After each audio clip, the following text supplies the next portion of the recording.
quality of the output that you get from AI, and this doesn't matter if you're talking about an LLM chatbot, if you're talking about a video output, if you're talking about image generation, if you're talking about writing code, building HTML, it doesn't matter. If you are using AI and you want the best output possible, the results that you get are completely dependent upon the input that you give. So what I'm saying is the quality of your prompts determines the quality of the output that AI gives you. It doesn't matter what model you're doing. It doesn't matter if it's multimodal. It doesn't matter. It's all about the prompting. And I have several videos on this. I have a video on prompt engineering, a video on context engineering, which are two different things, but they're related.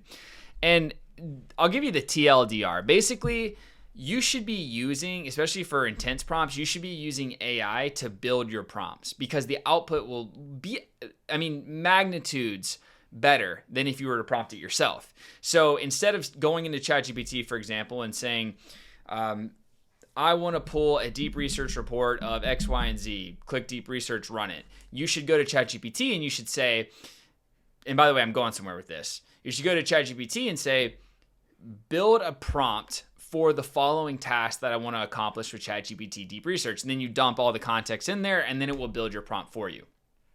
So this video is about which LLM is the best at building prompts. My initial assumption was that the best LLM at copywriting or just at natural language writing would end up being the best at generating prompts. Kind of makes sense, right? However, that's actually not what the end result was. And I was super surprised by it. Now, I'm going to go through all of them. I tested Gemini, Grok, Claude, GPT, and GPT Codex because there's been a lot of talk about Codex being incredible. I know it's geared towards, coding, but you can use basically a third party to use GPT Codex, and you can use GPT High, which is actually more detailed and nuanced than GPT-5 thinking inside of ChatGPT. If that confuses you, don't worry about it. It's not relevant to this video. But the point is, I wanted to figure out who is the best at prompting. And so what I did was I went to all these different LLMs, and I basically gave it the same prompt. And just for your context, the goal of this prompt is to write personalized first liners for cold emails that I'm sending to prospects because I was just really struggling to get good output that I wanted. And so I went to each LLM and I gave it the prompt. And the basic goal of the prompt is, hey, we're writing cold emails to potential customers or potential clients, and I need to personalize the first email so that it sounds relevant, so that it sounds just on point, and basically gave it a bunch of context, a bunch of details. Now build my prompt. And I'm doing all of this in clay.com. So it's also important that the LLM references documentation from clay.com and understands how to prompt inside of Clay. And this is cool, guys. If you are using a third-party tool, you can say, hey, this is the tool that I'm using. Make sure to reference and research the documentation as we build this prompt together. And that's essentially what I did. And so I want to go ahead and show you guys the output that we got, and let's break it down and analyze it together. So this is inside of Clay. This is not a Clay video, so don't worry too much about it. But let me zoom in so you guys can see it very clearly. On the left, which is not shown in the image, is information about potential customers, like their LinkedIn information and things like that, because if you're going to write personalized first lines, you need to have some sort of context about the person that you're talking to, whether it's their company, their job role, or whatever. So my goal, I sell AI solutions to businesses. By the way, book a call if you want AI integrated into your business or you want a quick audit. And so what I'm trying to do is hit them with an opening line about a bottleneck they're probably facing. And then I can tie in AI, how that works. So the prompt is to get the best first line possible written. So let's start with GPT Codex. I was really interested in GPT-5 High, which is in Codex, because there's been a lot of talk about it. Like I said, it is for coding, but the juice behind, they call it juice, is the highest on Codex, unless you're doing GPT-5 Pro, which I am currently not, even though it's the best by far. So let's go ahead and look at this. So Nate, and it gives you the reasoning on all these, which is really cool. So this is the first liner. Nate, still drowning in spreadsheet hell at Compute North. Okay. Quick question. Is Altus USA still doing manual data entry the old way? Quick question. Is Qualcomm still doing prospect research the old way? Okay, this is terrible. This is literally terrible. And it gives you the reasoning for why it does it. But this is so bad. I literally hate this output. So we're going to go ahead and eliminate GPT Codex right off the rip because that is just beyond garbage. Okay, now let's go ahead and go to Gemini and let's see what Gemini has to say. So, and by the way, these are all to the same 3 people. I was doing a test with 3 people. So, saw you're the COO at Compute North and wondered if you found a smarter way to handle getting lost in spreadsheet hell yet. Not bad. Much better than the previous one. This is Gemini 2.5 Pro, by the way. And by the way, something I should have mentioned is that I am using GPT-5 as the model that writes all of this. So this is not a test of copywriting. I'm using the same model for the output, and I'm using different models for the prompt because I want to see who's the best at prompting, and we have to keep all the other variables the same. So all of these are with GPT-5. My personal opinion is that Claude is the best at natural language and copywriting, but we'll talk about that in a different time. So, okay, Saul, you're the fitness center owner at Altus USA and wondered if you found a smarter way to handle the soul-crushing task of manual data entry yet. That's pretty good. I like that. Okay, let's see the third one.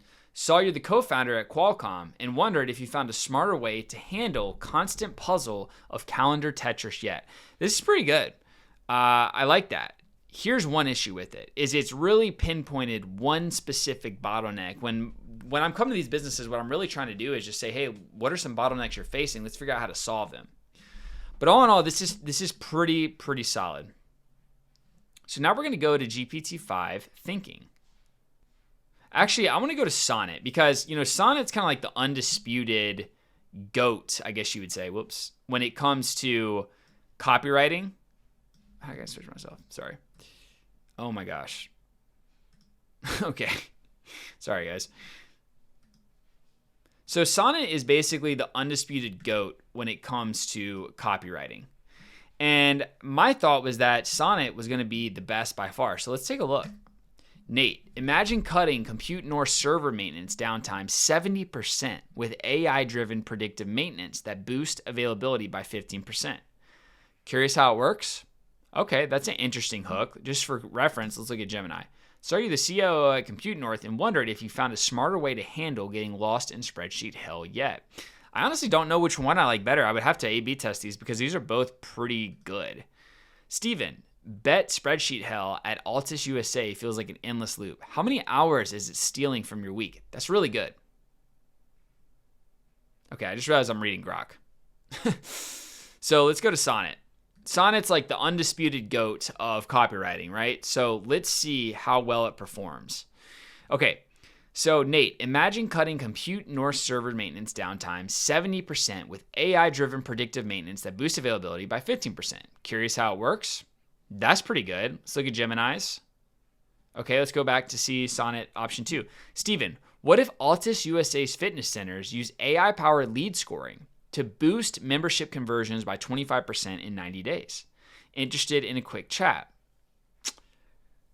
Yeah, that's pretty good. That's really good. Steven, what breaks first when manual data entry spikes? Whoops, wrong one. Saw you're the fitness center owner at Altus USA and wondered if you found a smarter way to handle the soul-crushing task of manual data entry yet. Okay. I think I'm going with Sonnet right there, for sure. So Sonnet, David, imagine cutting Qualcomm's edge device data processing time by 70% with AI freeing engineers for higher impact work. Curious how quickly we could prove ROI? Gemini, saw you're the co-founder at Qualcomm and wondered if you found a smarter way to handle the constant puzzle of calendar Tetris. Yeah, I got to go with Sonnet on these, honestly. Got to go with Sonnet on these. I think that's the winner, no doubt about it. Okay, so let's go ahead and exit out of that. Now let's go to GPT. What's GPT looking like? Okay. GPT, Nate, if you could erase one task this quarter at Compute North, would it be manual data entry? I like that. I like that because the way it flows into the next part of the email, and I also provided context to these LLMs about what the next part of the email actually is. Steven, what breaks first when manual data entry spikes at Altus USA? Don't love that one. David, as co-founder at Qualcomm, does manual data entry eat into the hours you need for higher priority and partner work each week? Pretty good. Let's see Sonnet one more time. David, imagine cutting Qualcomm's edge device servers 70% with AI, freeing engineers for hire. Yeah, this is a tough one. Does manual data entry? I kind of like GPTs, to be honest with you. Steven, what breaks first when manual data entry spikes at Altus USA? Steven, what if Altus USA's fitness center? I don't like the questions that Sonnet's putting at the end of these. Yeah, I don't love that. Saw you the fitness owner at Altus USA. I wonder if you found a smart way though. Yeah, I think I gotta go. I think I gotta go with GPT here, which is really interesting. I like the open-ended questions. I really like the open-ended questions, whereas these are a little bit more direct. All right, let's check out Grok. Nate, as COO at Compute North, must be exhausting to wrestle with spreadsheet hell every week. Want a quick way to make it vanish? Steven, bet spreadsheet hell at Altus USA feels like an endless loop. How many hours is it stealing from your week? Steven, what breaks first? David, bet CRM hygiene at Qualcomm feels like a background fire you keep jamming out. What if we automated that for good? David, as soon as... Ooh, this is tough, guys. All right, I got to eliminate Sonnet because it's too direct with these questions here. So let's compare GPT and Grok. Nate, if you could erase one task this quarter at Compute North, would it be manual data entry? Nate, a COO at Compute North, must be exhausting to wrestle with spreadsheet hell every week. Want a quick way to make it vanish? Whew, this is tough. Steven, what breaks first when manual data entry spikes at Altus USA? Steven, bet spreadsheet hell at Altus USA feels like an endless loop. How many hours is it stealing from your week? David, bet CRM hygiene at Qualcomm feels like a background fire you keep jamming out. What if we automated that for good? David, as co-founder at Qualcomm, does manual data entry eat into the hours you need? Gosh, this is hard. I got to go with Grok. I think Grok's the best here. To wrestle. There it is. I'm going with Grok. And this is huge because I've been working on this forever. So I'm going to go with Grok. I got to give it the default W. Once again, GPT-5 is the one writing the actual content, but for creating the prompts, I'm going to go with Grok, which I'm not going to lie, I was thinking it would for sure be either Sonnet or GPT. So this is pretty shocking. And by the way, I did a different test with Opus as well from Anthropic, and definitely going to give the edge to Grok here. So there you have it. In terms of generating prompts to put into an LLM, I recommend, based on this test, going with GPT-5 Thinking or Grok 4 Expert. There you have it. Now you know where to go put in information if you want to get an amazing prompt generated for AI. But I'm curious if you guys have experimented with this and what you found. You know, is there an LLM that you think is the best at generating prompts? If so, leave a comment because I want to try it. I want to talk to you about it. Number 2, make sure you subscribe because I'm doing all sorts of interesting tests like this for AI. And my ultimate goal is to make AI accessible for people that may not have the background technical expertise to really dive in. So if you run a business and you want an AI audit and you want to learn about how AI can be implemented into your business, check the description because you can book a call. But with that said, this has been a very interesting experiment and I appreciate your time and I will be back in the next one.